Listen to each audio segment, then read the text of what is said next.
You notice someone across the fire. There is no phone in your hand, no private message, no restaurant reservation. Everyone around you can see where you are looking, and some of them may already be deciding whether the two of you belong together. What was dating really like in the Stone Age? The first answer is that dating probably did not exist in the modern sense. You did not meet a stranger, spend several private evenings together, and then decide whether to introduce that person to your family. Your family was already there. Your potential partner's family was there too. In a small community, attraction could never be completely private.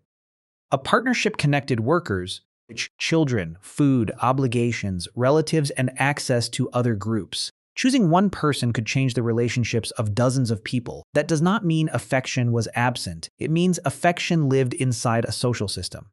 Archaeology cannot preserve a flirtatious glance. It cannot preserve a joke whispered beside a river or the nervous silence before someone sat closer to the fire. Bones, tools, ornaments, camps, and ancient DNA reveal patterns.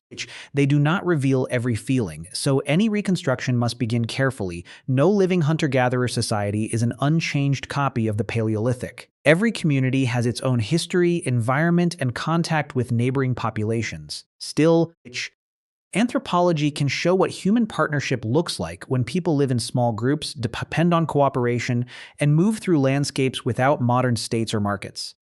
One of the clearest patterns is long-term pair bonding. A pair bond is a socially recognized relationship in which two people remain connected for an extended period, often sharing work, food, residence, and care for children. It does not automatically mean lifelong monogamy. Relationships can end. Partners can change. Some people can have more than one spouse, but stable partnerships appear across human societies. Laura Fortunato, Mark Pagel, and Ruth Mace examined the evolutionary history of marriage practices among hunter-gatherers. Their analysis supported the idea that socially recognized marriage and pair bonding have deep roots in human history. Why would such bonds become important? Human children are unusually demanding. A newborn cannot walk, gather food, escape predators, or regulate body temperature alone. Childhood lasts for years. A mother can produce milk, but she still needs food, protection, rest, and assistance. A father may provide meat, tools, defense, knowledge, or direct care. Other relatives matter too. Anthropologists call this cooperative breeding. Cooperative breeding means that people beyond the biological mother help support and raise a child. Fathers, grandparents, siblings, aunts, uncles, and unrelated companions can all contribute. A partnership therefore involved more than romance. It was partly a survival arrangement built around a slow-growing child. Imagine that someone catches your attention. Perhaps the person is physically attractive. Human faces, bodies, voices, movement, smell, and expressions have influenced desire for far longer than written history. But beauty is only one signal. How does this person behave when food is scarce? Does the person share? Can the person remain calm during conflict? Does the person work skillfully, remember distant water, care for children, or maintain alliances? In a small mobile group, reputation travels faster than appearance. Everyone has watched everyone. There is no carefully constructed profile. A successful hunter may attract attention, but one dramatic kill is not enough. A person who refuses to share can damage relationships. A skilled gatherer who reliably finds food may contribute more consistently than someone who returns from risky hunts empty-handed. Generosity becomes visible, so does laziness, so does cruelty. Your ancestors were choosing bodies, but they were also choosing behavior. Personal ornaments may have helped communicate identity. At Blombos Cave in South Africa, Christopher Henshelwood, Francesco Derrico, Marianne Van Haren, and their colleagues studied perforated marine shells used as beads tens of thousands of years ago. Some showed wear and traces of ochre, a red or yellow mineral pigment. The beads were not proof of a Stone Age dating ritual. But ornaments can carry social information. They can show group membership, age, achievement, status, travel, or access to valued materials. In many known societies, decoration also increases attractiveness and plays a role in courtship. A bead can say more than it appears to say. It can tell another person that you belong somewhere. It can also tell that person that you have connections. Consider the labor inside one ornament. Someone must find the shell, carry it, perforate it, prepare a cord, and perhaps color it with ochre. A necklace may therefore display patience, skill, relationships, and time. Your appearance becomes a social message. What else could attract a partner? Dance, song, storytelling, humor. These behaviors do not preserve easily, but they appear widely in human societies and can reveal coordination, confidence, memory, physical control, and emotional intelligence. Around a fire, performance allows one person to hold the attention of many others.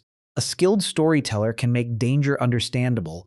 A good singer can synchronize a group. A dancer can display energy without fighting. Courtship may have happened through activities that looked like entertainment to everyone else, but could you simply choose anyone you wanted? Often, probably not. Fortunato and her colleagues noted that marriage arrangements across many hunter-gatherer societies frequently involve parents or close relatives. Exchanges of labor, food, gifts, or obligations between families are also common. This does not mean every union was forced. Human practices vary too much for one simple rule. Young people can resist, negotiate, run away, divorce, or form relationships that relatives dislike. Affection and family strategy can support each other or collide, but your choice was rarely only yours. A partnership could prevent conflict between groups. It could create access to another territory. It could connect families who shared food during shortages. It could also separate you from the people who raised you. Where would you live after forming a partnership? That question shaped the relationship. Mark Dybel and his colleagues studied residence patterns and social organization among recent hunter-gatherers. Their work showed that camps can contain a flexible mixture of relatives from both partners rather than one rigid line of male or female kin. Flexibility has advantages. You can move toward relatives who need help. You can leave a conflict. You can join a camp with better food, childcare, or opportunities. A partnership becomes part of a network rather than an isolated household. Later Stone Age farming communities could organize residents differently. At Gurgy in Neolithic France, Maite Rivolat, Adam Benjamin Rohrlock, Harold Ringbauer, and a large research team reconstructed family trees using ancient DNA. Their results showed two extended pedigrees, evidence that women often moved into communities connected to male partners, and avoidance of very close kin reproduction. Ancient DNA does not reveal whether two people loved each other. It reveals who had children with whom, who was related, and sometimes who moved. This is a major limitation. Reproduction is not the same as romance. A burial site can contain a mother, father, and children without preserving tenderness, jealousy, desire, obligation, fear, or regret.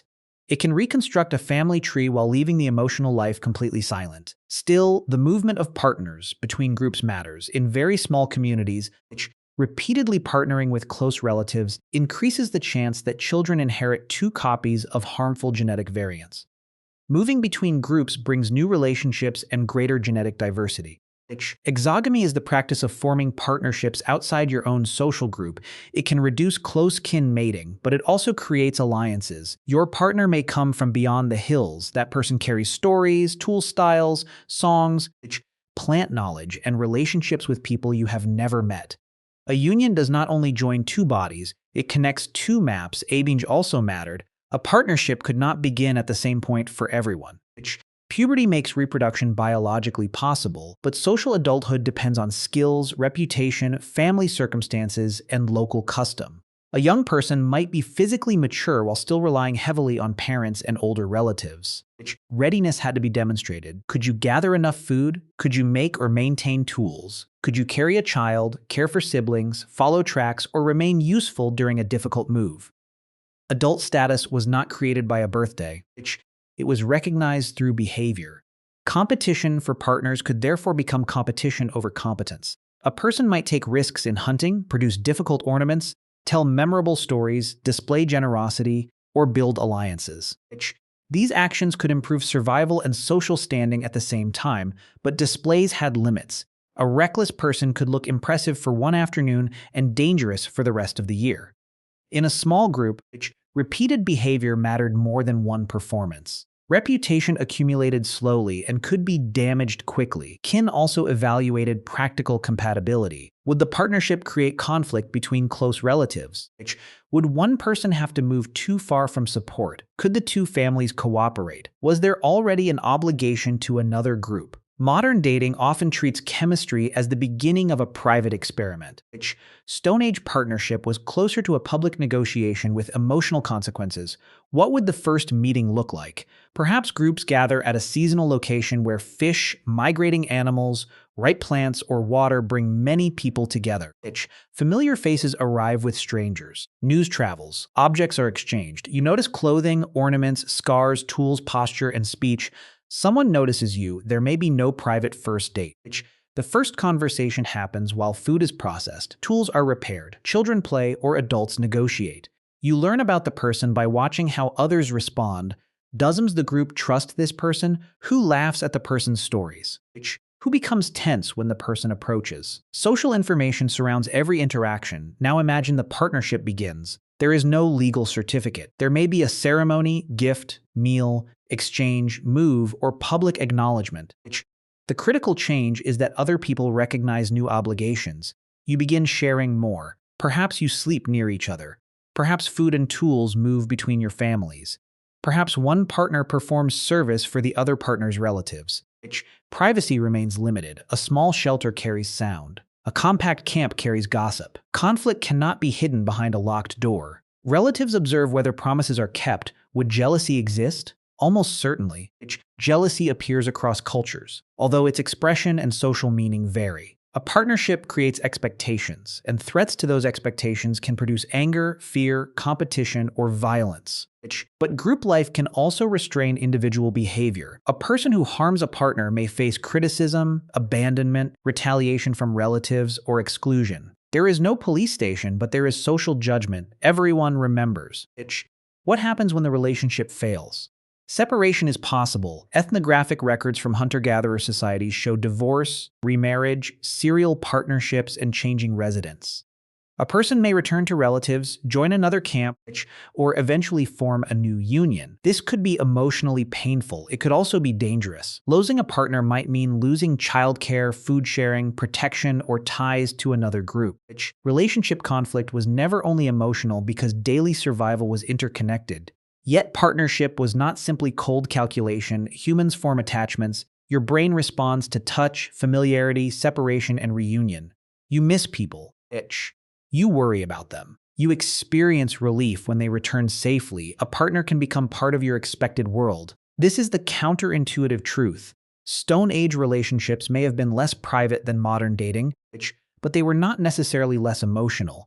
You had fewer strangers to choose from. You had more relatives watching. Your options were shaped by distance, alliances, reputation, and survival. But once a bond formed, it could carry affection, desire, cooperation, jealousy, humor, grief, and years of shared memory. Return to the fire, you are still looking across it. The person looks back. Around both of you sit families, rivals, children, elders, and future obligations.